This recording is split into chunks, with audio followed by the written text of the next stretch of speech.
So whereas the guys say it's not a problem, but the girl says it is, that means she's bothered by it. And then it's a problem. Because if we're talking about communication, she's already telling you that bothers me. I don't have a lot of experience with the porn conversation because it's not one that I've had to have with my partner. I mean, one time we were in a hotel and, Skinamax was on. And by the time he delivered the pizza, we were both like, okay, that's enough. All right, let's just do this. It didn't take much for us. We were just like. This scenario was enough, I'm telling you, even the Big Bang episode where she was just like, oh my God. Did you guys see that one? Do you have Big Bang in Canada? Oh, yeah, yes. Of course. Okay, Big Bang Theory. When the naughty professor, and she was like, okay, so you're here to collect my rent. Let me go switch into something less comfortable. And I was like, that's almost enough for me. Just yeah.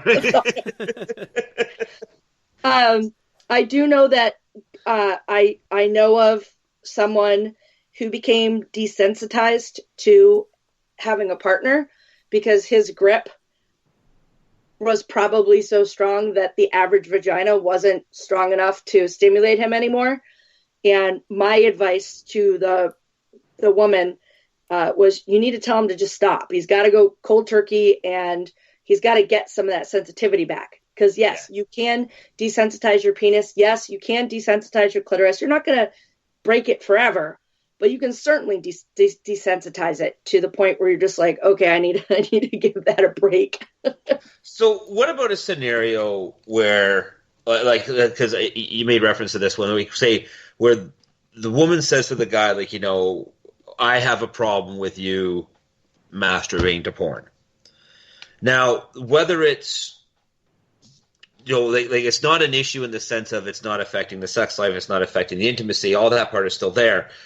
She just doesn't like the idea. How does that, do you have to, as a guy, you have to keep it as a secret now? I mean, does it have to be that hidden thing, which I don't agree with. I think that's just frustrating. I think it should be an open discussion, but what do you do in that scenario? Well, on the same hand, you don't want it scattered all around your apartment and go, hey, this is just, you got to deal with it. This is who I am. No. No, obviously. The most important thing is to have a good, fair discussion on why it bothers her and why it's important to you. And so you say, is it that maybe she has issues with, she thinks that the women on does she have an issue with porn in general? Or does she have, okay, then that's a different conversation. And that's not really a sexual conversation. That's more of a ideological conversation between the two of you. I wouldn't hide it because if you get caught, she's going to be hurt and pissed and whatever. But, it might just have to be one of those things where you agree to disagree unless it's really affecting your relationship. And then you just need to decide, is the porn more important or is your partner more important?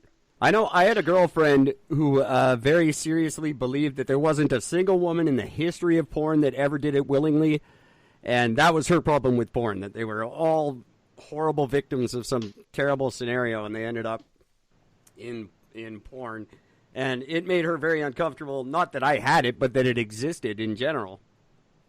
Yeah. So and it was very. I went the natural route of just pretending I threw it all out, and then it never existed. Well, the problem with that is it automatically shames people who are sex positive and who do it because they want to. And there's not to say that there's not a ton of abuse in that area, or let's just say some abuse. I'm not speaking as an expert in any way on porn, but there are certainly women who just, and men obviously, who just love to have sex. And so however they got there, you can't really turn around and sex shame someone for their choices. No, absolutely not. And maybe I'm off base on this. Do you find that's happening more? Like where there's a bit of almost a reaction to, there was kind of a late 90s, 2000s sort of another sexual liberation, so to speak. And now it seems to be going the other way again, where there is a lot more shaming going on now.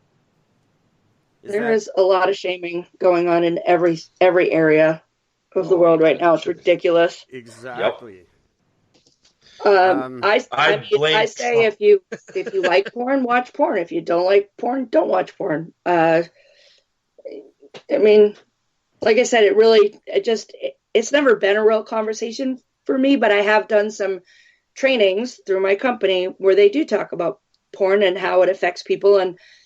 And ask your partner who doesn't like porn if the magazines are okay. And then from there, you can find out whether it's just that she really feels like the women are being taken advantage of, or if she just doesn't want you looking at another naked woman. I think a lot of it, just from prior conversations, comes out from you're masturbating to another woman. Plain and simple. You're not thinking of me. You're thinking of somebody else. Okay, well, there's your answer. So has nothing to do with the porn. She doesn't want you looking at anybody else. So you could suggest she make you a video. Well, that was my idea, but that got shot down real fast.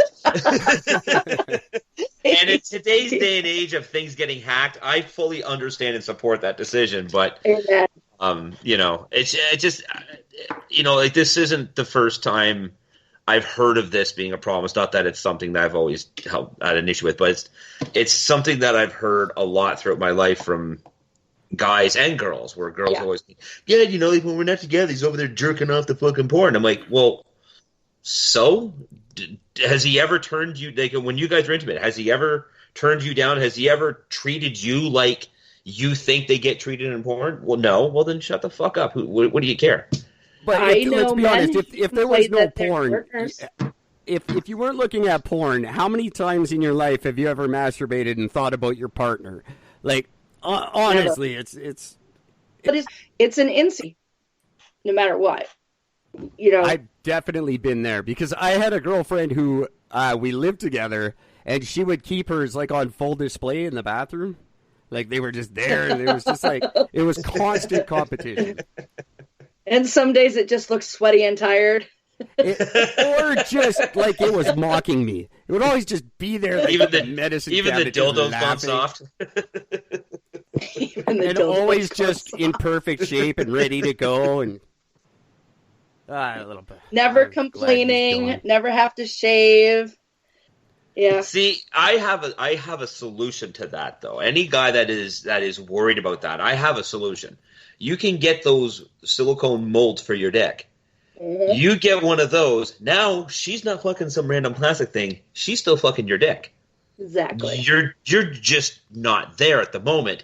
But every time she touches it, she's going to be at some point, usually beforehand, not during, but at some point she's going to be thinking, wish this was bigger. Right.